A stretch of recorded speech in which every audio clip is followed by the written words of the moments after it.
Andy are already telling you where. There you go, Susan. Thank you. Welcome everybody to this morning's session. We're doing the Census Bureau economic data with Andy Hait. Andy Hait has over 30 years with the Bureau, and today's kind of bittersweet for us because, as you noticed, we were talking about places to go in New Mexico. He's planning on retiring in about 17 days, and so our conference turns out to be the last conference he'll be presenting at. And we've had many fine presentations from Andy over the years. So without further ado, I'll turn this over to Andy. Thank you. Thank you so much, Susan. And yeah, this is definitely a bittersweet day for me. When I first started working in outreach at the Census Bureau, I got a chance to work with a colleague of mine named Paul Zizet, and I did a lot of presentations for the first year or so of my career in that area, working with Paul, assisting Paul. But the very, very first data user conference, and actually for that matter, the very first conference that I presented at by myself was at the New Mexico State Data Center Conference. And I was reminiscing with Barb before I got started about walking into that room at the Workforce Development Facility on University Boulevard and seeing 150 or so people parked there in this room waiting for this nerd from the Census Bureau to come and talk about the business data that we have at Census, and just thinking to myself, oh my God, what have I gotten myself into? Just sort of terrified. But then once I got started, the way I was received, the comments and questions that I got from the attendees just made me feel like this was really a great decision for me to do this. I was so happy to be presented the very first time. And as one of you just pointed out, I've actually gotten a number of really wonderful stories at New Mexico State Data Center conferences that I still incorporate into presentations I do even today. The infamous restaurateur in Albuquerque who owned 5 restaurants that did not have a drive-through and contacted me to see, do we have any data that would help him make the decision of whether or not he should add a drive-in window. That was a real story. The gentleman who approached me, I stayed in touch with for some time afterwards. And it's just something that's wonderful. So I'm really glad to be here. I'm going to turn off my camera because I want to make sure I save all the bandwidth I possibly can and not have any kind of challenges. So I'm going to go ahead and do that. Let me turn off my camera. And please, Susan or Barb, confirm that you guys are seeing my PowerPoint slides. And then I'll kind of get started. Yes, I see the PowerPoint slides, and I'll monitor chat for you. Awesome. Thank you so much.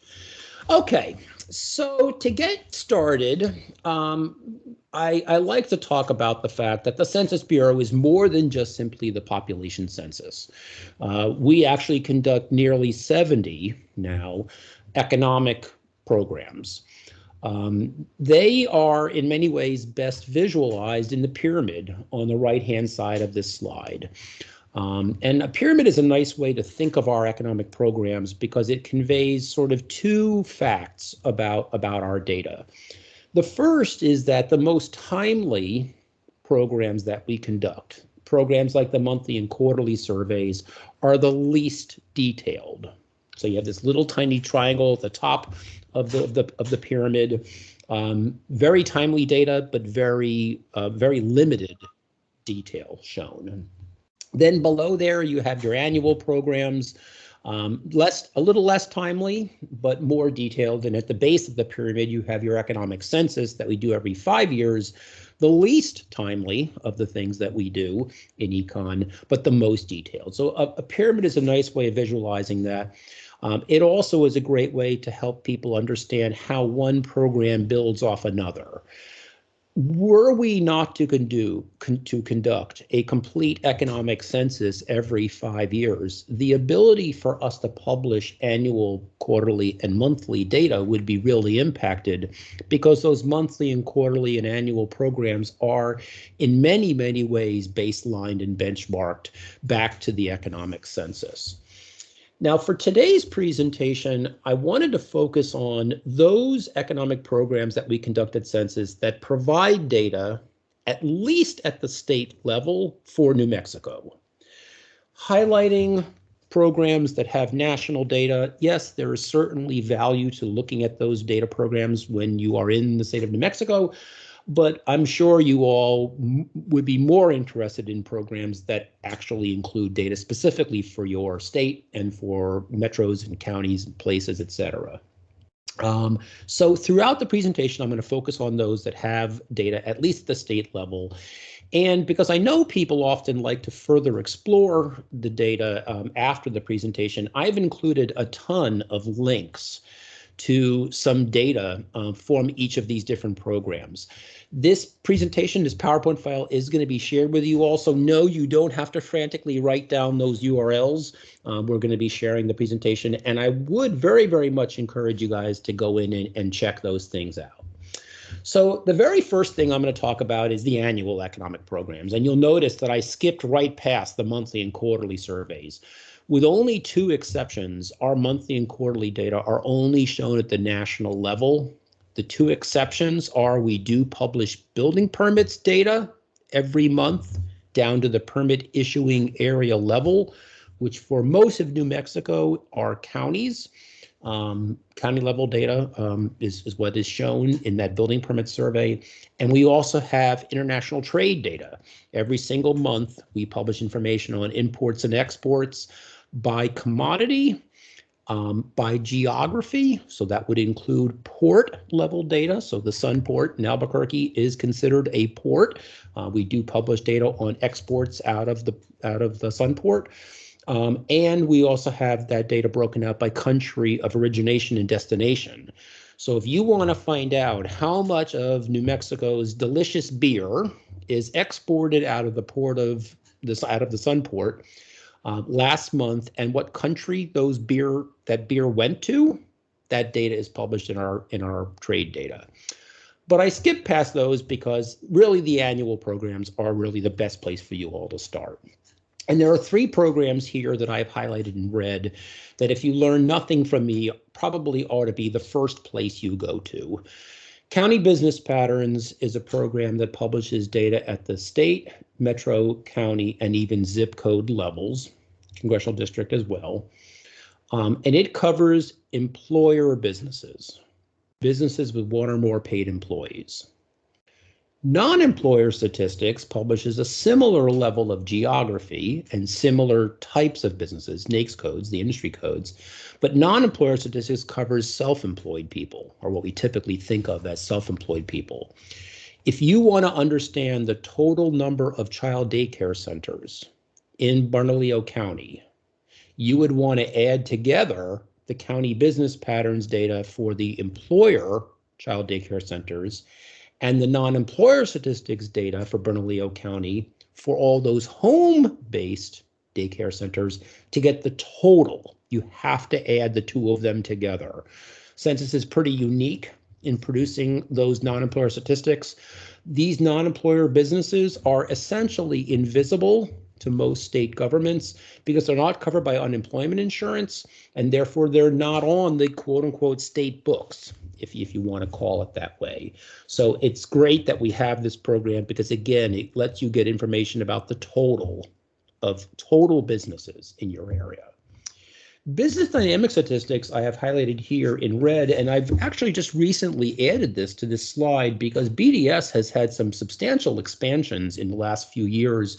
And now this program provides data at the state level every single year. And it is unique in that it has information on births and deaths and things like that. It's a longitudinal program, so it helps you get information about the age of businesses. So if you think about the businesses in Bernalillo County by industry, How many of them are births, are brand new businesses that have been around for only a year or two? How many of them are older businesses, more mature businesses that have maybe been around for 20, 30 years? BDS has that kind of information. And I'd really encourage you guys to check it out.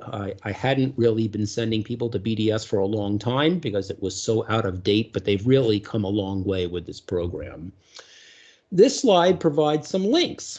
Those links I was teasing you about. So the first one brings you to state level data from county business patterns for New Mexico. The second is to the non-employer statistics, and the third link is to our BDS, the business dynamic statistics. I know you guys have already had, I believe you already had a demonstration of the data.census.gov platform. These links all bring you to data.census.gov. And if you wanted to then change the state level data that is being shown, for example, in this county business patterns link, you could go to the link, be looking at state level data, and then go to those great geographic menus that are in the application and change state to county, and then be able to look at county level data for every county in New Mexico. So these are just sort of a starting point for you to jump off and check out these great data. Real quick question, Andy. Yes. If the state does not have access to the non-employer statistics, how do you find out about them to survey them? And what is the response rate to your surveys? Yeah, that's a great question. So non-employer statistics is what we call an administrative program, meaning we do not actually conduct a non-employer statistics survey. All of the data that we use to publish in the non-employer statistics comes to us from the Internal Revenue Service. So if Andy decides to retire and decides to move to New Mexico and start a consulting business, or maybe I'm going to start making Greek cookies in Albuquerque and I'm going to sell my cookies out of my kitchen at home, and I report that business income to the IRS on the 1040 Schedule C or 1040 Schedule SE, the Census Bureau then gets data on my business that says Andy is operating a bakery. This is what his sales are, et cetera. We actually pull that data from the IRS and we then tabulate it. I will tell you, Susan, that we don't just simply take the data as reported to the IRS. Yes, I know people try to be good and accurate with their responses on their tax forms, their 1040 tax form. But we every single year find businesses that are selecting an industry code on the IRS form that really doesn't make any sense. And we will actually edit the data to, and many times contact that small business to find out, are you really an auto assembly plant? And even though you say you're a non-employer, I don't think you are. You probably just chose the wrong NAICS code. Are you? Maybe you're just a repair facility, an auto shop, repair shop. So yes, we take that IRS data and we then tabulate it and analyze it, review it, and then turn it into non-employer statistics. So yeah, great question. Okay. The next annual program I want to talk about is an especially important one for New Mexico. I often get questions about women-owned business or veteran-owned business or Hispanic-owned business or Black-owned business. And people say, well, what's available from the Census Bureau on the characteristics of the business owner?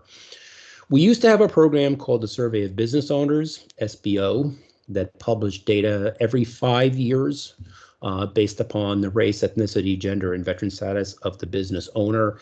SBO was a good program, but it was a bummer that it was only done once every 5 years. So we changed that. We got rid of SBO, and it's now been replaced with two programs. ABS, the Annual Business Survey, and I apologize for acronyms. We love acronyms at the Census Bureau, and I bury them in my presentations all the time. ABS has that race, ethnicity, gender, and veteran status data, but just for employer businesses, those businesses with paid employees. And you can see down the left-hand side of the chart of the slide, the levels of industry detail and geographic detail that are shown. Because SBO used to also include non-employers, they then created something called non-employer statistics by demographics, or NESD, which publishes similar breakouts as is available in the ABS, but covers just the non-employer data. Today, those two programs, ABS and NESD, are separate programs, but there are plans, fingers and toes crossed, probably after I retire, there are plans to consolidate them back together again. Because really, when you want to find out how many women-owned businesses are there in New Mexico, you'd want to add up the women-owned businesses in ABS and the women-owned businesses in NESD. There is a very important point I want to make to you all, and that is that the level of industry detail and the level of geographic detail that is shown in these two programs varies a lot by year. So on the economic census years, on the years that we conduct an economic census, which are the years ending with 2 and 7, so 2017 is the latest, we publish in ABS the full industry detail, 2 through 6 digit NAICS codes, and we publish a pretty good geographic breakout, nation, state, metro, county, and place.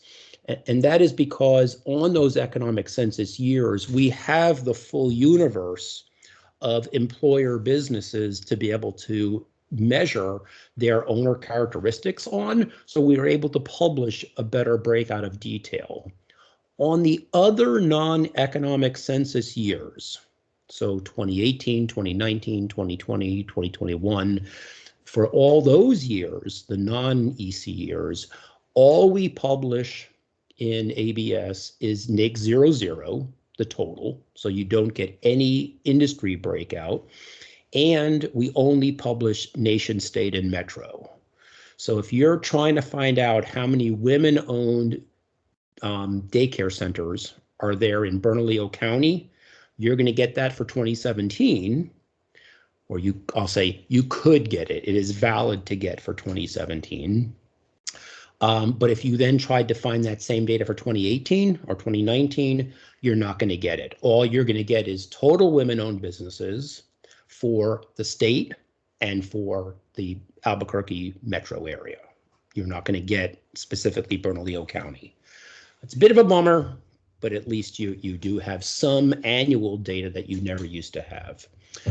Just like that other slide, I've included some links to some of the great tables we have in the ABS program. The first one brings you to sort of the basic statistics table. Second one brings you to a table of data broken out by how many years that business has been in business. The third one brings you to a receipt size table. What is the size of these businesses by their receipt size? And the fourth one brings you to an employment size data. So what is the size of that business in terms of their number of employees? Now, I mentioned that the non-employer data, NESD data, is not shown with it.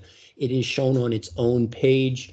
I did include here at the bottom of the slide the link to the NESD page where you can go in and actually download the data. And yes, you've got to download it and then merge it in with the ABS data. Someday they'll fix that. Again, not before I retire. So that then brings us to the economic census. Our most comprehensive, most detailed program has the most detailed NAICS breakouts, the most detailed industry breakouts, geographies, other dimensions, etc. These data are primarily released on the data.census.gov platform. And here are some links to the 2017 economic census data specifically for New Mexico. The first one is our basic core statistics table. The second one is a table that shows industry by products. So as some of you know, we publish data not only on the total sales of a business, but we then break out those total sales into the individual products and services that that business provides. So if you think about a grocery store, you would have total sales of grocery stores in the state of New Mexico. And then we would then say, of that total sales, this is how much of that total sales was for poultry, was for beef, was for canned goods, was for other types of products. That's our industry by products table. It is available by state. It's a great product. Comparative statistics, I know it looks like a link there. It is actually a link. I don't know why it didn't get highlighted in blue. But comparative statistics is a very important report that helps you understand the comparability of data over time when you've had industry changes, NAICS code changes. The classification system itself gets updated every 5 years. And if you're trying to compare data from 2017 back to the 2012 economic census to see how that industry is doing in New Mexico and how has it changed over time, you would want to make sure that the thing you're comparing is comparable.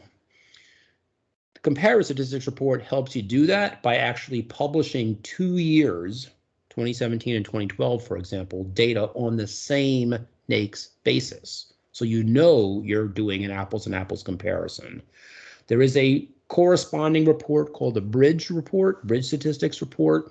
It is not shown by state, but it then gives you information about the components of that change. So comparative tells you an industry code has changed, and here's the data over time, sort of ignoring that change. Bridge statistics then tells us what the effect was of that change. So let's say you had an industry that added certain activity that used to be classified in a different industry. That piece of that activity has now been incorporated into another industry. You can then say that industry only changed by 5%. The statistics tell me that the total revenue of that industry only changed by 5%. So I may say, that's so small, I'm okay, I'm going to call that comparable and just compare the data. Or you may say, yikes, 5%, that's a lot. I don't want to compare that data over time because that 5% change really does make a big difference.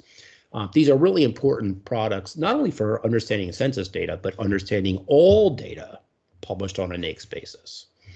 And the last link here is to a franchise statistics report that we published that looks at the importance or not of franchising in the US, and this table is actually specifically for New Mexico. As I mentioned, we do the econ census every 5 years, years ending 2 and 7. 2022 will be our next economic census, and I've included a couple of little bit of information about the upcoming 2022 economic census. You can see it's still a long ways off. My colleagues next year will be the ones, like Tanja, will be the one next year that will be doing presentations with you all about the 22 economic census, when we're going to start collecting data, when the data collection is going to end, and when we'll start publishing statistics and what those publication changes will likely look like. I have provided a few prognostications of some other economic programs changes that you're going to likely see from the Census Bureau. The year 2020 and the whole coronavirus pandemic really was an amazing time at the Census Bureau in lots of horrible ways and lots of really good ways. It made us rethink how we do a lot of our work and encouraged us to do some things that previously would have been unheard of. If you had told me 10 years ago that someday we would conduct a weekly small business survey only by email, not by phone, not by in person, not by mail out, mail back form, email only, and that we would publish data at the state and metro area levels, I would tell you that you've lost your mind, that there is no way that we as a nerdy statistical agency would ever conduct a weekly small business survey. Well, we did this past year. And in doing those things and in making those changes and doing these really innovative things, it made us realize that the Earth did not stop rotating on its axis, that dogs and cats did not suddenly start living together, that perhaps we could actually do some other things we've been thinking about for decades, and that people might actually like that. One of those things is doing what we call experimental data products. Data programs that wouldn't normally follow the Census Bureau's nerdy statistical policy rules, standard rules, but that still are high quality statistics. We're going to be doing a lot more of those in the future. That Small Business Pulse survey started off as an experimental data product and now has actually matured so much in just the year and a half that it's been running that it's no longer considered an experimental data product. We are going to increase the usage of those administrative data as well as data from other sources. There are lots of organizations that provide really interesting statistics, data that we could, as a federal agency, incorporate into our data to do really interesting things. We've already started doing some of that. We actually pull some credit card data already to help us use and supplement our monthly retail sales report that now will be used more and more. And I think as data providers start to get better at the way they handle their data with privacy and everything else, we will see an increased use of these kinds of sources. So the Census Bureau is not going to be just conducting surveys. We're going to be an aggregator of information. We are also making some substantial changes to our annual data programs. Historically, the Annual Survey of Manufacturers, or the ASM, was the only annual program that we conduct that published state-level data. People would say, how the heck is it that you can conduct an annual retail trade survey, ARTS, or an annual wholesale trade survey, AUTS, or the Services Annual Survey, SAS, that only publish national data, even though you've got this ASM thing that publishes nation and state. So I can get manufacturing data for New Mexico, but I can't get retail annual data for New Mexico. That's a bummer. Well, we're fixing that. Likely you'll start to see some things in 2023 from this change. So it's still a little ways off, but the sheer fact that we're even doing it is wonderful. Data.census.gov is here to stay. We're going to further expand the data that's in it and put more and more data in the Census Data API, and that's a really good thing. And we are also further expanding mashups of Census Bureau economic and demographic data, as well as combining Census Bureau data with other non-Census Bureau data. And you will actually see evidence of that when I show you the next couple of things in just a moment. And we really would like you to sign up to receive updates about these things. You can go into our system and actually sign up to receive these kinds of notifications. Now, let's change gears and talk a little bit about tools. And I'm going to show you all two tools today. The first one is the COVID-19 Interactive Data Hub. When the Census Bureau was entering the pandemic this past year, we realized that we had a lot of information that people could use to help them understand how the pandemic was potentially spreading across their community, to help them understand the demographic characteristics of their areas, to say, if we have a certain community that has a high concentration of people who are over 65, maybe that area might be affected by the pandemic more than an area that is mostly made up of younger families. So we decided to take all that data and incorporate it into an entire platform, a hub. And this hub has actually won a number of awards. You can see there's an Esri SAG award right on the screenshot here on the slide. I happen to be a recipient this year, and the team that worked on this, of a Census Bureau Department of Commerce bronze medal for our work on the COVID-19 Data Hub. It was a very nice way to end my census career with another bronze medal to add to the ones I've already received because of some wonderful work that I've had the chance to work on. But this is a great resource to look at selected information related to COVID. I'm not going to actually demo the hub itself. I would encourage you all to check it out, and I've included the link to the COVID hub here on the slide. But I would encourage you all to check it out. But I will highlight a couple of things that we've added fairly recently, just to give you an example of what's out there. As many of you know, in February of this year, the president signed a directive that is now requiring organizations that are distributing federal resources to be doing so in an equitable fashion. And in distributing those resources equitably, they have to document that they are distributing them equitably, that monies are being delivered, being distributed to not just potentially well-served communities, but also underserved communities. And you can probably think of a lot of underserved communities in the state of New Mexico.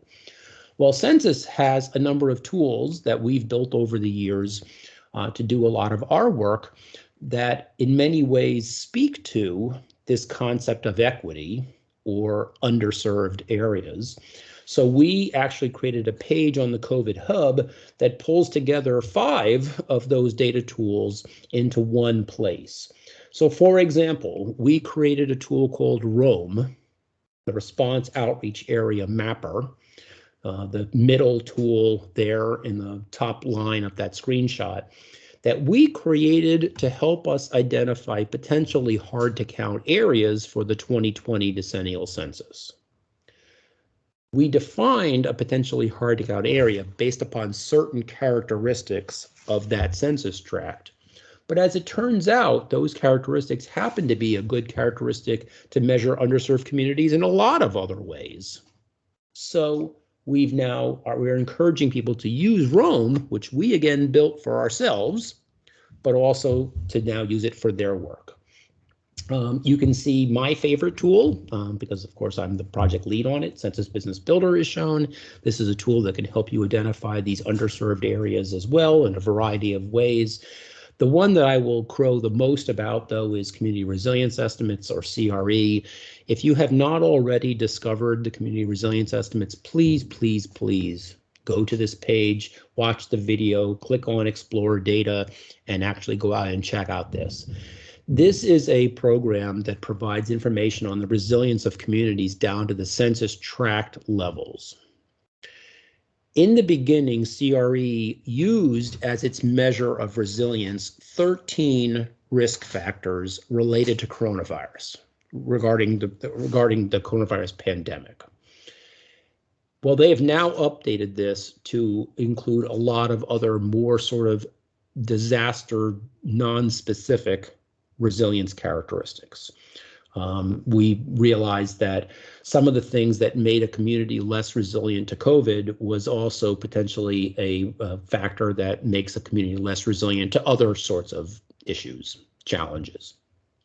So CRE has really taken off in the last few months. And there's a brand new version of CRE now available in this data equity tools section of the hub. So I'd encourage you guys to check it out. In checking these tools out, we really, really, really want your feedback. Let us know what you think we're doing well, but more importantly, tell us what the hub is missing and what is the stuff that we should add. And even learning how you're using this information in your own work would be very helpful.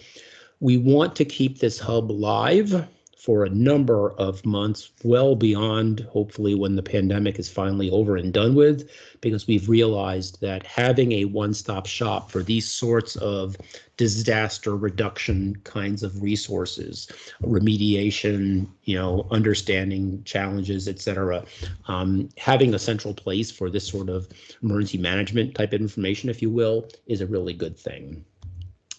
One other thing that was literally, did you have a question? Real quick, yeah, two comments. One, our libraries existed tidy census. Will the census help keep this and others up to date? Okay, so repeat the question again, Susan. Our library exists and tidy census. I think those are two data products out there that try to do things. Will the census help keep this and the others up to date? So I guess the short answer I will say is yes, in that by providing access to our data in ways that other organizations who repackage our data and put it into their own presentations, like Tidy Census, can then more easily do that. So yes, we are in putting our more and more of our data in the Census Bureau's data API. We are facilitating organizations to create their own dashboards, their own data tools, and their own assemblies of data like Tidy Census to be able to actually do that work. I suspect that as as the resources that we put into the API increase, our desire to do more predefined displays of data may cut back some. We may start to feel we are now facilitating you all doing cool things with our data to such an extent that we don't have to do it as much. But I think that there will still be things like snapshots and things like other sort of data visualizations that will not only keep being done, but that will grow because we realize how powerful a simple display of Census Bureau and non-Census Bureau data can be. So yeah, I think that that's likely to happen. And then just a quick comment here regarding the community resilience estimates. Justin says it is so fantastic to have such a huge statistic down to the census tract level. Yeah, I love this tool. When I first became aware that one of our program areas at Census was working on this, I actually contemplated leaving econ just to spend a few months at the end of my career working on CRE. In the end, I had to do it from the outside looking in by working on this COVID data hub with our CRE folks. Bethany DeSalvo, who is the head of the CRE program, does presentations on this all the time. If you ever get a chance, Susan, to have Bethany do a presentation for you all, you will love her to death. She's absolutely wonderful, and what they've done with this program is just amazing. It has so many more places that it can go, and I think you all have a real opportunity through that feedback loop that they're providing to help Bethany tweak CRE to provide measures of resilience that make sense for New Mexico, like some of the characteristics that we think of nationally as being good to understand resilience. Median household income and age, percentage over 65, and educational attainment and disability status and health insurance coverage. These sort of evergreen sort of factors are true for every single state. But there may be other characteristics that are especially important to areas of New Mexico where being able to tweak those factors that are used to determine how resilient or not a census tract is could really end up creating something that's even more useful than it is today for your areas. You know, I think about some of the more rural parts of New Mexico where tracts can be gigantic, and seeing the distribution within the tract might be something that would be really, really useful. It's a fantastic program. It actually, like I said, they made me think about changing where I work, and they even made me think about not retiring, which that lasted not very long, but that's okay. But a great program. Yeah, great questions. Any other ones, Susan? We've addressed them, and I put the link to the data equity tools in chat because Awesome. Those are cool. Great. Okay. One you may not yet have seen, Susan, was literally just added 2 weeks ago. We had been approached by IMLSA, which is the International Museum and Library Society or something along those lines, saying that they had this really fascinating database of information about museums and libraries and recognized the important role that libraries played during the pandemic as a potential place for people who maybe because they had lost their job and because they didn't have the ability to then have internet access at home, were now going to libraries either in person or virtually to be their place where they connected to the internet. So they approached us on the COVID Hub and said, would you guys be interested in potentially creating a dashboard on your COVID Hub that presents some of the information that we have in our libraries database? As you can see on the screenshot, we said yes. So this is a really fantastic resource that lets you go in. You can see in this case, I've zoomed in to the state of New Mexico. In the upper right-hand corner is an option where you can select the state too. So I selected New Mexico. And you can go in then and look at, on the left-hand side, a variety of tables and graphics displays This one is population served, the number of people that are being served by each of these library systems in New Mexico. You can see the Albuquerque, Bernalillo County library system. It has this huge population served. Over on the right-hand side are a list of library systems, systems by states, and outlets. Outlets is the one that I have selected right now that provide information about each of the library outlets in the state. It's a fantastic resource. I'm so happy that we did this because, again, it's giving exposure to folks to just how important libraries, public libraries, can be in their local communities. So this is a brand new, literally just a couple of weeks old. So that brings me to Census Business Builder. And for this, I'm actually going to jump out live and actually do a real live demo for you guys. So you've probably seen me do a demo of Census Business Builder many times before for this conference.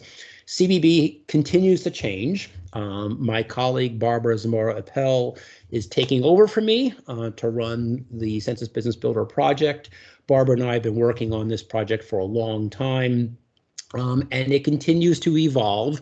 So what I want to do is I want to jump out live and actually talk with you all a little about some of the new features that have been added to CBB. And just to confirm, Susan, how am I doing on time? You are doing fine on time. Oh my God, it's a miracle. Okay, so to get to Census Business Builder, let me close a couple of things here.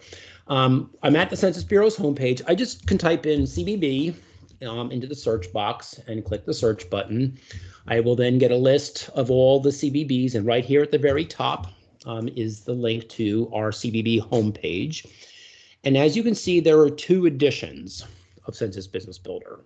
There's a small business edition here on the left, and there's a regional analyst edition here on the right.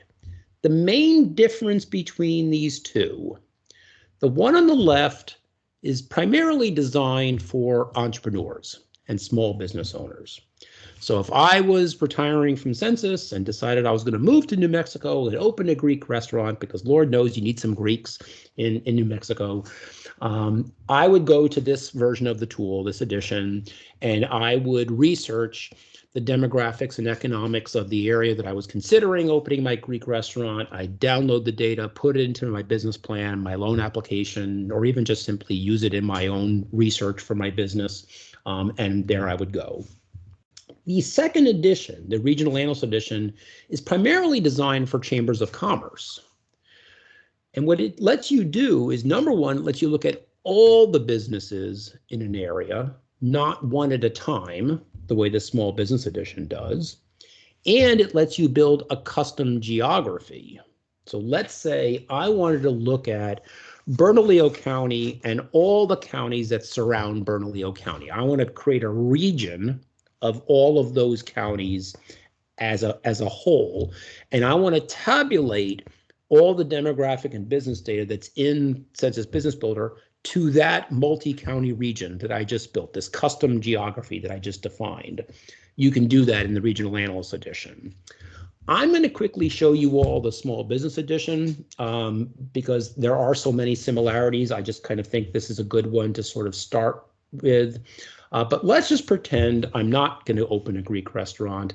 I want to research the healthcare sector in Bernalillo County. So I'm going to go ahead and choose healthcare.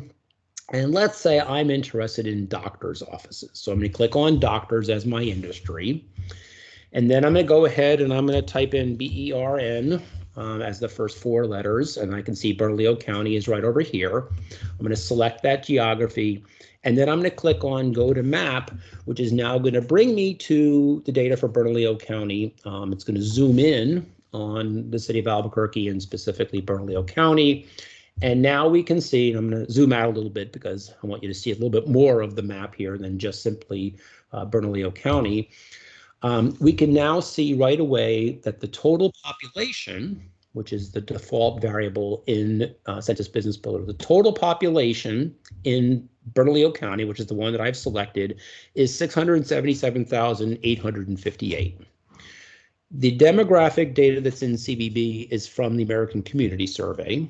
Right now we have the 2019 ACS data, which is the latest data available.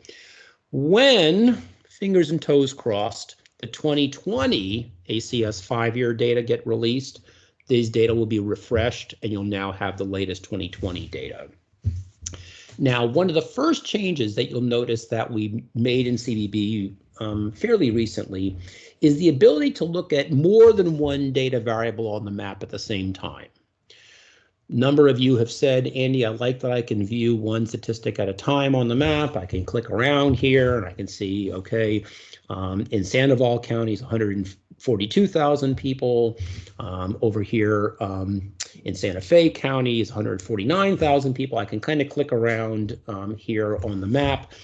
I like that I can see a single statistic, but boy, it would be really nice if I could see more than one statistic. Well, we listened, so we added the ability to look at a second statistic. So let's say I want to look at household income for all these counties. I can now select median household income as my second variable. And now we're going to have these little circles that appear on the map that then say in Albuquerque or in Bernalillo County, the population is 677, but the median household income is 53,329. If I then click over here in Santa Fe County, I can see that the median household income is 61,200.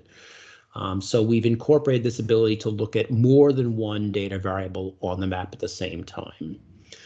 Another thing that we just recently added is this geographic ranking chart. This was actually just added in version 4.0. So if you wanted to say, how does Santa Fe County, in terms of total population, compare to the top 5 counties in New Mexico, I can then see in this geographic ranking chart, here's Santa Fe County with 149,000 people. Here is Bernalillo County right below it, the 677, ranked number 1 in the state. Doña Ana County is ranked number 2 at 216,000 people. Sandoval County is number 3 at 142,000. Then looks like we have Santa Fe County, actually it's 149,000. Then we have San Juan County, and then Valencia County here as the 5th or 6th ranked. So you can sort of see that ranking here in the chart. This is a brand new comparison chart, and it compares the level of geography you have selected to other geographies like it. So if instead of looking at Bernalillo County, if we were looking specifically at the city of Albuquerque, it would then compare the city of Albuquerque to the other cities and towns in New Mexico in terms of ranking. The time series chart we've had for a long time. This tells us how the data for population is changing in Santa Fe County. You can see it has increased slightly in that time frame. It was 146,000 in the 5-year range, 2010 to 2014, and now it's 149,000. So you have that. For some statistics, you can do a geographic comparison. So if I want to compare, let's say, a particular statistic like the percentage of people who are 65 and over in a particular county, and then compare that to other counties, we can see here's my geo comparison chart. So in Bernalillo County, 15.8% of the population is 65 and over. And if I then go to geo comparison, I can see that Bernalillo County is slightly lower percentage of people that are 65 and over than the state of New Mexico as a whole at 16.9%, but slightly higher than the national average at 15.6%. So that geo comparison lets me compare a geography for a statistic to its parents, to the state and to the nation in this case. So that's another kind of nice feature that's just been added. Now, let me go over here and show you the next thing. I'm going to go ahead and remove this variable just to kind of clean up my map a little tiny bit. And I'm going to change my variable on the map to businesses. So I'm going to now change that number from the number of, didn't take my change. Let me delete this one first. Now let me go over here. And I'm going to change this first one to number of businesses. So we can now see that in Bernalillo County, there are 325 doctor's offices. Over here in Santa Fe County, there are 115 doctor's offices, and these are employer doctor's offices from the County Business Patterns program.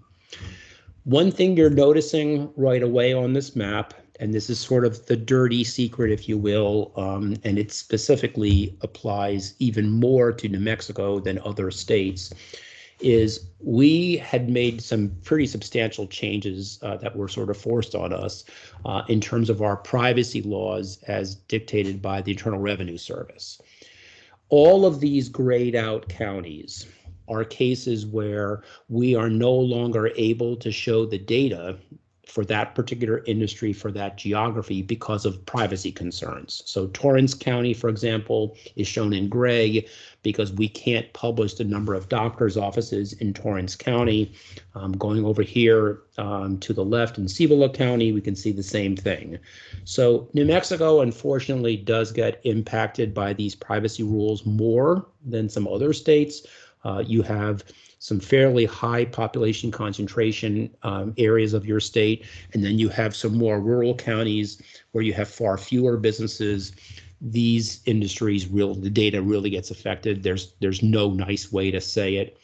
The guidance I usually tell people is if you can't get data specifically for doctors' offices, a specific NAICS code, the more aggregated the data, the less detailed it is, for example, the better off, the less chance of having suppressions. So maybe we can't look at data specifically for doctors' offices, but we can look at the healthcare sector as a whole in these counties. So it's just a fact of the data. Nothing I can really do to help you with that. I say I apologize for it. There's really nothing I can really do about it. However, so one we feature. have two NAICS questions here. Yes.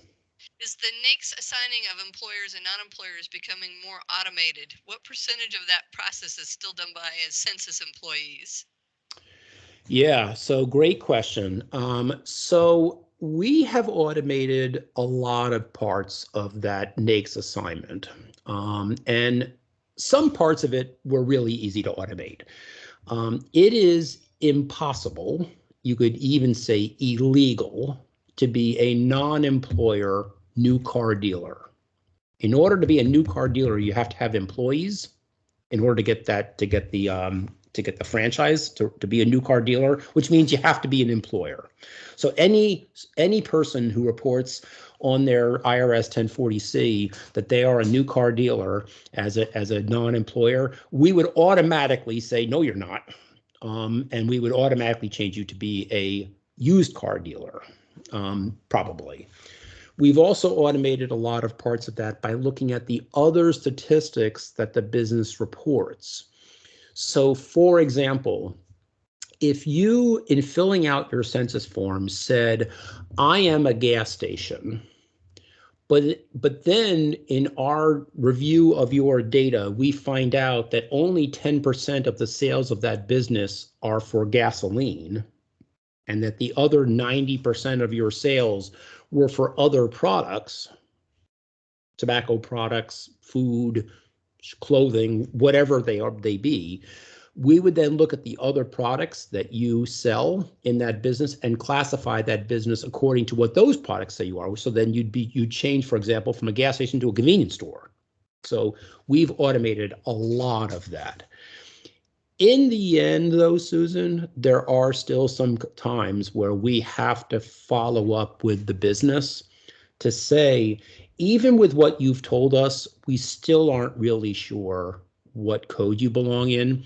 And that's when we then have that conversation with that business. And it's part of what separates, I think, the Census Bureau from other data providers is that we have over 500 people in our subject matter areas that are analysts that review the data for those businesses to make sure that they're reporting correctly, that the NAICS assignment is correct, and that the other statistics are correct.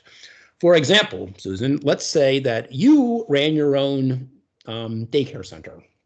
And when we looked at businesses in New Mexico in terms of the revenue of daycare centers per employee, we found that on average, the average daycare center earns $110,000 a year.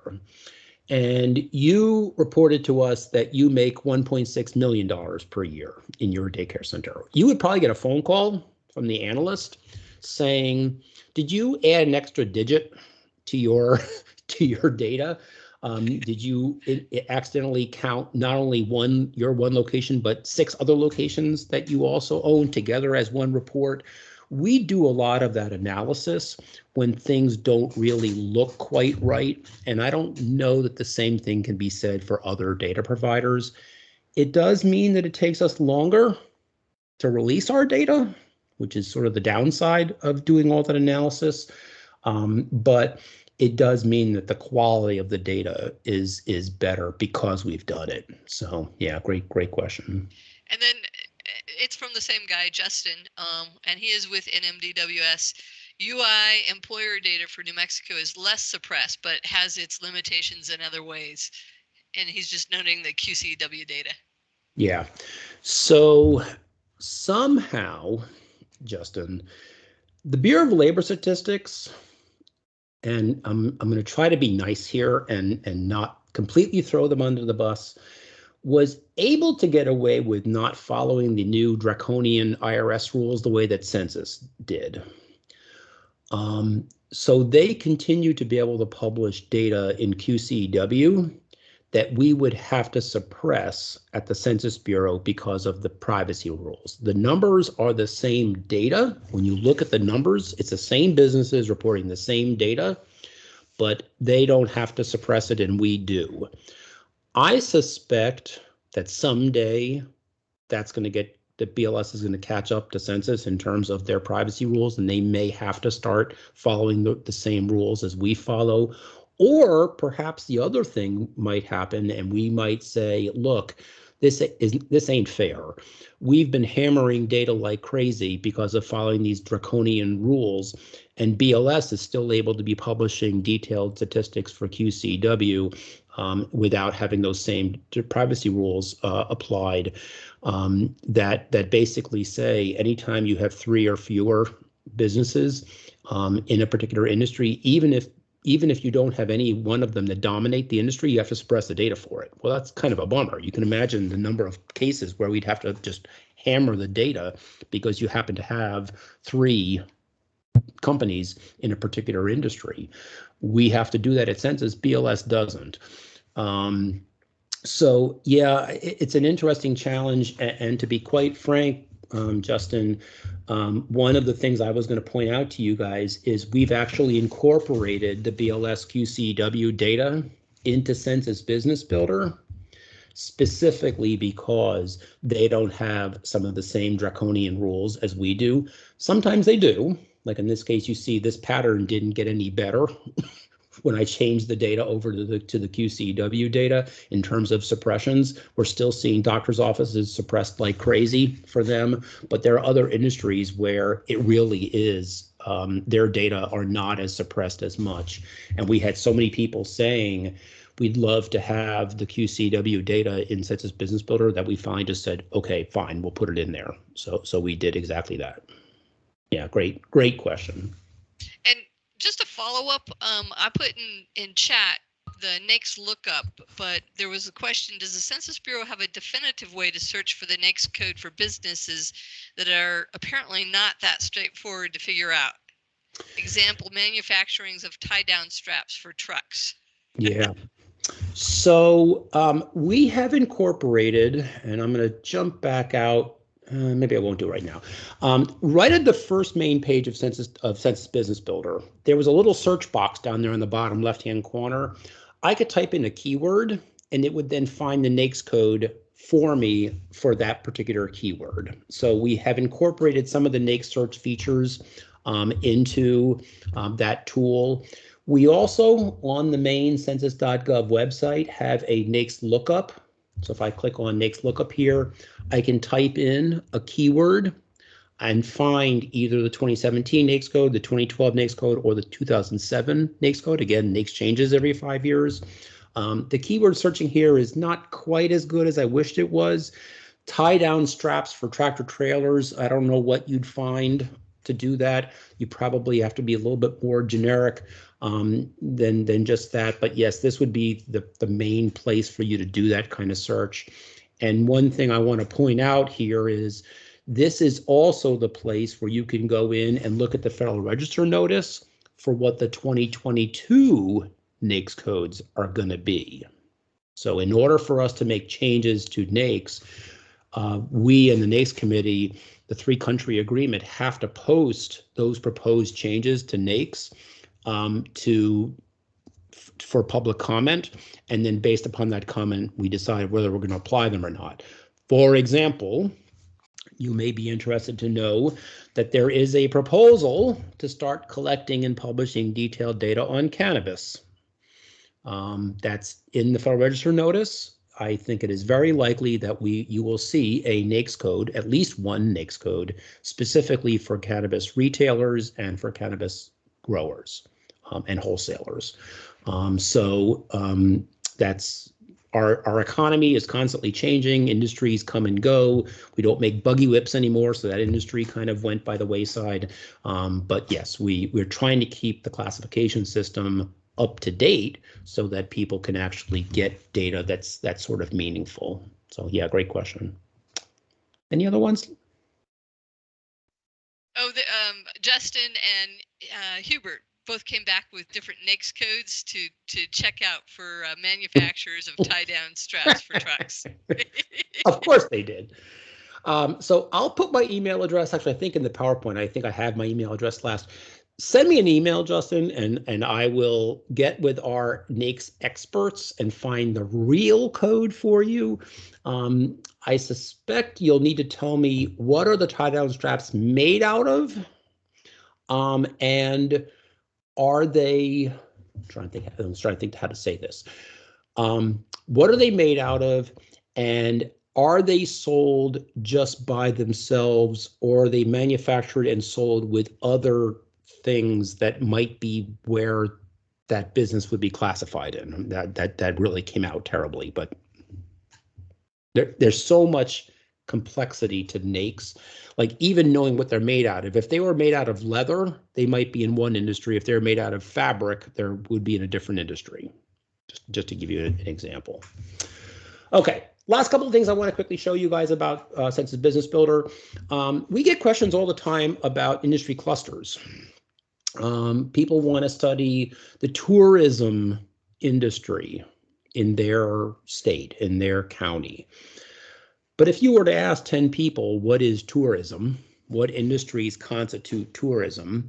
You perhaps would get 8 different definitions from those 10 people.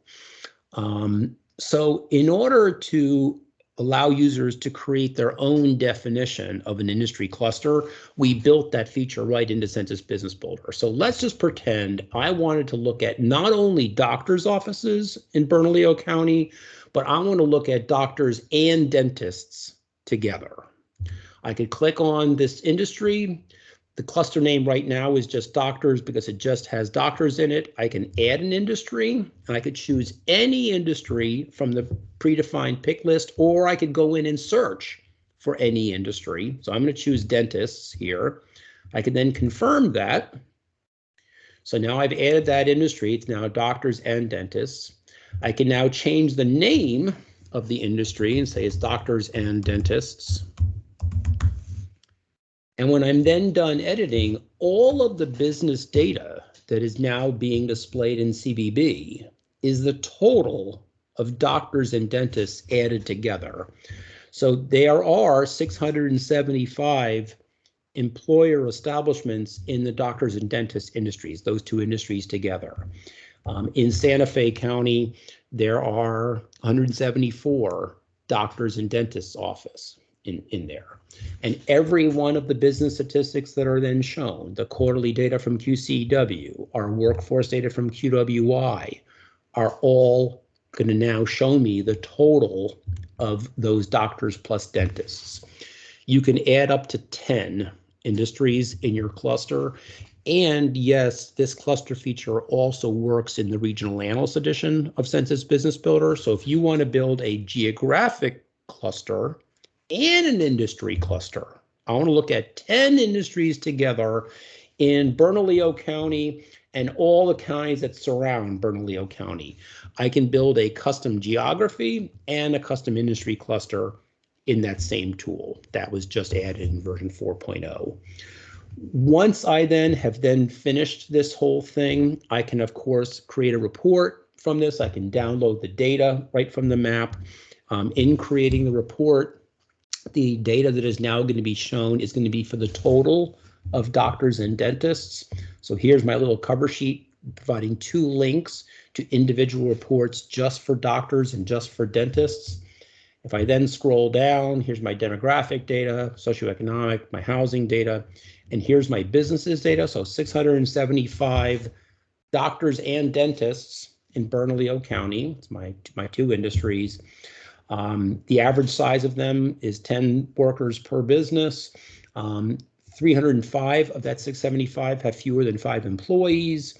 169 of them have between 5 and 9 employees. The average payroll of those doctors and dentist offices is 73,962, et cetera. So all of this other business data that's here is now going to be for the total of doctors and dentists. As we've always had in CBB, I can bookmark this URL, I can save it and come back to it later, and I can do the same thing on the map. So if I've created an industry cluster, I've made this map really pretty, and I want to save this map and send it to somebody, I can copy that URL and actually send them the URL, and they actually can click on that, and it'll bring them right back to the map exactly where I left them. CBB has a lot of other features. If you don't like this map color palette, you can customize the map and make it a more traditional green-blue or a yellow-green-blue. So this is going to be a more traditional dark map is high numbers, light colors are low numbers. You can change that. You can change the classing scheme. You can change the base map layers itself. Zooming and panning and all that other kind of stuff, just the normal types of functionality you would expect in any map-based interface. So that was a very quick walkthrough of Census Business Builder. We keep adding more data to this. Yes, in the January release, which is our next scheduled release 4.1, we will probably be adding the first set of decennial census. 2020 decennial census data will be added to CBB. Still debating that a little bit. We always update the data in here, so the latest QCW data, the latest QWI data will be included in Census Business Builder in each release. And we keep getting requests to add other things. There is some discussion about adding the data files itself from the community resilience estimates from CRE. People like that CRE tool as a way to browse the data, but they want to be able to overlay the CRE data on top of the other data that we have in CBB. So we are probably going to be adding CRE to Census Business Builder, the data itself. So that was my presentation. Thank you guys so much for giving me a chance. As I think I forgot to mention at the very beginning, I've been on the call today with my colleague, Tanja White. Tanja works in our outreach area. She and some of her colleagues who are staying, who are not retiring, are going to be taking over for me. And I know that many of you probably remember Tanja from other presentations she has done for you all in New Mexico. But I have included my email address and phone number here, at least until December 17th. I have also added here our generic branch outreach email address, ewd.outreach@census.gov. So if you have any questions beyond the next 17 days or so, 16 days, please let me know. And thank you all so much. I'd love to see if anybody else has any other questions. So in chat, Justin notes, this is so much more user-friendly for statistics. Thank you. Yeah, the thing I will say in the spirit of openness and honesty here, CBB has the ability to be a little extra friendly because we only publish a small subset of the data that we have at the Census Bureau. We've got about 80 of the data of the statistics from the American Community Survey. ACS publishes like 3,000 different statistics. So for many users, they come to CBB first to sort of understand some basic characteristics of the area that they're studying. And when they then use that data and they realize, okay, this really helped, but now I need a little bit more. Like, I'll give you an example. In CBB, we have the percentage of the population that's 5 and under, 5 years old and under. And for some people, the percentage is great. But what others say is, I need the number of kids who are 5 and under. Or they may say, I don't want just the 5 and under. I want 1-year-olds and 2-year-olds and 3-year-olds and 4-year-olds and 5-year-olds, because I'm opening a daycare center and the rules on how many toddlers I can have is different than the number of preschoolers that I can have. Those individual years of age data are available in the ACS. We've not incorporated them into CBB because if we did that, we'd be building data.census.gov. That defeats the whole purpose of this. So it's a great tool to kind of get your feet wet with our data, but we still do recommend people then go out to data.census.gov to learn about all the other stuff that we have at Census. That could further help answer their question and help them. So, yeah. So we do have a question. Henry Silent Man says, in one of your slides, you mentioned zip code level data is no longer available after 2017. What legacy data was provided by zip code? I use zip code tabulation areas along with in-plan for our analysis. Right. So on that slide that he's talking about, that was the economic census slide. And on that slide, I mentioned that we used to publish data by zip code in the economic census, and it was dropped for the 2017 economic census. So the last econ census year that had zip code level data was 2012. The reason why I don't think that's a big deal, and to be quite frank, the reason why when my colleagues said to me, Andy, is it going to be a problem if we drop zip codes from the economic census? And the reason why I said, oh, heck no, it's not going to be a problem is because annually we've had annual data from zip code business patterns, the sort of sibling to county business patterns that produces the same zip code level data as we had in the econ census, but we do it every year. So we didn't lose anything by getting rid of the economic census zip code data because I have always sent users just to ZBP, to the zip code version of county business patterns. So you will be totally fine. You will continue to have zip code level data from the county business patterns program. So yeah, there's no loss at all. Now, I do want to remind you that zip codes and ZICTAs are not exactly the same thing. The first is a figment of the imagination of the U.S. Postal Service. The second is a Census Bureau creation that is a real geography. In Census Business Builder, we show zip code level data, and we're actually presenting ZICTAs as zip codes because most people know what a zip code is. And when the zip code and ZICTAs don't match, we just don't show the data because it wouldn't be right showing zip codes but ZICTA level data. They're not exactly the same. And I always tell people, just be aware that they aren't the same. You won't, for example, see single business ZICTAs. So for example, I went to Syracuse University. Syracuse has its own zip code, 13244. You will never see 13244 as a ZICTA at the Census Bureau. It's a single business zip code. You will never see PO Box zip codes that are created by the post office just for PO boxes.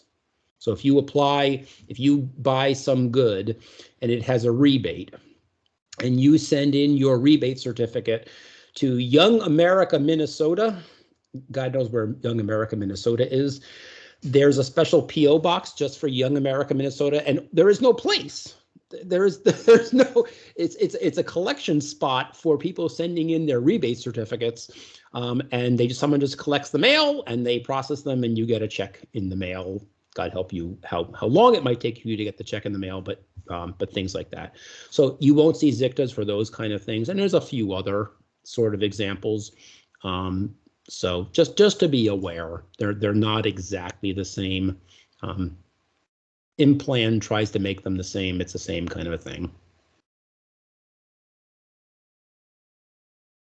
All right, we have one more question here. Sure. And it says, may we please revisit the question, are either responses to the survey? So we might need a clarification which survey. One of the slides implied you only send to a sample select portion of businesses. So the 5-year study is on a sample of businesses, or is it all businesses in every industry? If you wanted to do a study of a given industry nationwide over time, would the 5-year data be a reflection of a proportion of the industry or comprehensive count of all? Are businesses required / volunteered to respond to this survey? Does the response rate to your 5-year survey or your annual survey vary by type of survey and by type of industry significantly? Wow. Okay, so all kinds of parts to that, and I'm going to try to dissect that and be as brief as I can. So, the economic census is a true census in that we measure economic activity for every employer business in the United States. Okay. There are some exclusions. There are some sectors of the U.S. economy, like agriculture, that we don't publish in the economic census because USDA does. We don't have data on colleges and universities in the economic census because the National Center for Education Statistics has that data. But when you set aside those exclusions, the economic census is a complete census. What that means, though, is that most of the time, we collect the data from the economic census directly from the business. But there are some times, to reduce respondent burden, so we don't piss off that poor mom and pop little tiny convenience store with just 2 employees with getting this 15-page economic census form, there are some times where we use administrative data in place of the economic census form. And in those cases, we draw a sample of the businesses. All the big guys get selected. Almost all, or in some cases, all of the medium-sized guys get selected, but a sample of the small guys actually get sent a form. And for the rest of those that are not sampled, we use the administrative data. We use data from the IRS. So that small business that filled out their business taxes, we use the IRS data as a proxy for the economic census. The cutoffs for each of those categories, small, medium, large, vary widely by industry. There are some industries where it is a 100% sample. By their very nature, we send every single automobile assembly plant in the United States gets a form, period. There is no sample. Other industries like gas stations, you've got a sample selection because you have a lot of little tiny guys. We actually publish the margins of error, the measures of reliability by industry, so you can see how much those administrative data contribute to the published total. And when a business is selected for the survey and they don't respond, despite multiple attempts at getting them to respond to this mandatory survey, little dark secret, there is no census jail. We have not sent a business to jail in my 34 years at the Census Bureau. But when a business does not respond, we will actually impute their data. We will use data from other sources or from previously reported data or other businesses like them. We will impute the data for them, but we actually flag the data, the totals, to tell you this is the percentage imputation of data in that industry for that row of data in the table. We will tell you that. And our general rule of thumb is if we have to make up, quote unquote, make up 30% or more of the data, we will suppress the row of data. 70% minimum response rate, that's pretty much in the economic census our minimum, where we say we don't think it's right to publish an economic census where we've had to impute 30% or more of the data. And I think you'll find if you look up that compared to other surveys, that's a ridiculously high number. I know trade associations that conduct 5% sample surveys and are thrilled when they get a 30% response rate. That would put us into cardiac arrest. We would be dead. We wouldn't publish anything. If we had 30% response rate, it would be horrible. So we're pretty nerdy. We're very open with what those response rates are. Yes, they do vary quite a bit from industry to industry. When I first started at the Census Bureau, I was the chemicals industry analyst. The response rate on chemicals industry is really, really high because these are for the most part big companies. And there's almost no sampling. In fact, when I did my first 9 years, the whole concept of not mailing everybody a form of you actually having a sample was an alien concept to me. I'm like, what the heck are you talking about? A sample? There is no sample. We mail it to everybody. So, but yes, we do that. And again, that's really to reduce respondent burden. And really, when you look at the impact of not mailing businesses, especially in industries that are very homogeneous, in using administrative data, they affect the published totals by less than 5% in most cases. So yes, we don't mail everybody. Yes, there is an impact of that. Yes, we tell people about it, but the impact is really small. Now, other surveys we do at the Census Bureau, like those monthly and quarterly surveys and the annual programs, have higher sampling rates. And again, we still publish those margins of error or some measure of reliability. The monthly economic surveys, of course, as you can imagine, are some of the scariest ones in a way, smallest samples. It's pretty much impossible to do a census every month. And I don't know how you could possibly do that with every business in the United States every month. So everything is done on a sample, although even in some of the manufacturing industries that are published in the M3 survey, which is our monthly survey, the data is 100% sample, 100% surveyed. Because again, petroleum refineries, you could collect every petroleum refinery every single month and you'd have the total.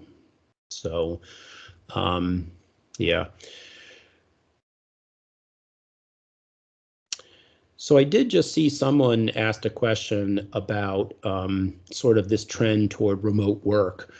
So long as our business surveys are based upon where the business is physically located, not where the workers live or where the workers are doing their day-to-day work on their job, I think the impact to telework and other virtual work arrangements will be fairly minimal on our data, because in the end, we're still going to be counting that work that those workers do as if it was occurring where the business is physically located.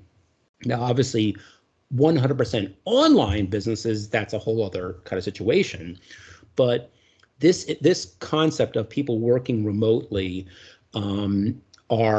is an interesting thing on the economic side, in that it's not really going to probably have a substantial effect. Now that's not to say that situation is not going to affect the demographic data.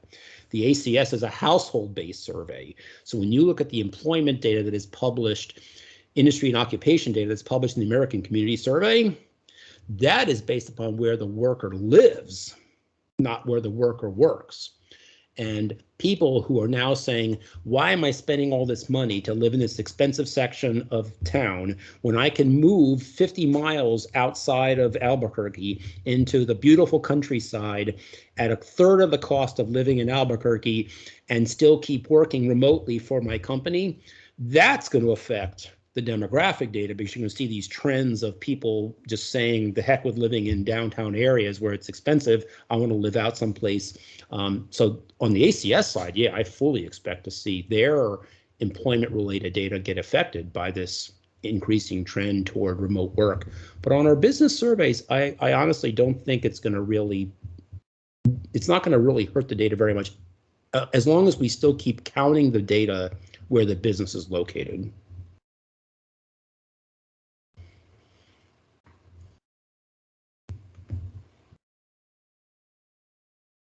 Did you see the question there?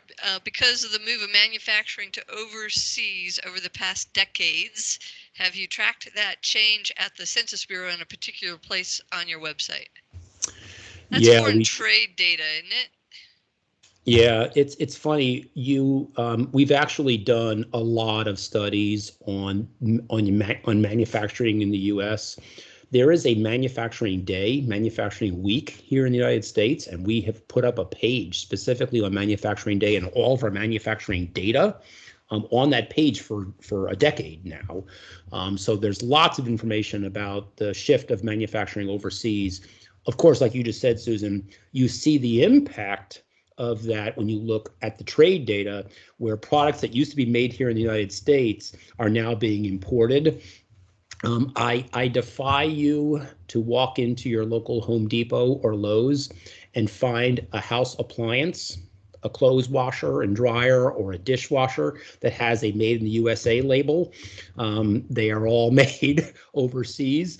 And of course, you can clearly see that in the imports data from China. As all these appliances. But yes, there's a lot of resources available actually that has information on the shift in manufacturing. And you could argue in some industries, manufacturing is actually coming back to the US. Drive down your local street past every one of the car dealerships, and I would venture a guess that nearly every car dealership that you drive by has a manufacturing plant now here in the United States, including all the European manufacturers that now make cars here in the US. So automobile manufacturing, I think, is actually coming back to the US because those manufacturers are sick of shipping Mercedes from Germany into the US. They're now just building them in Tuscaloosa, Alabama. So BMWs in South Carolina, et cetera.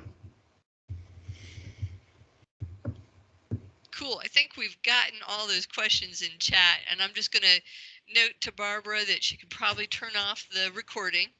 Our next session will be geography for urban and rural areas with Jennifer Zanoni and Mike Commons, and that'll start at 1 for those of you. And if you want to just leave your stuff on here and come back after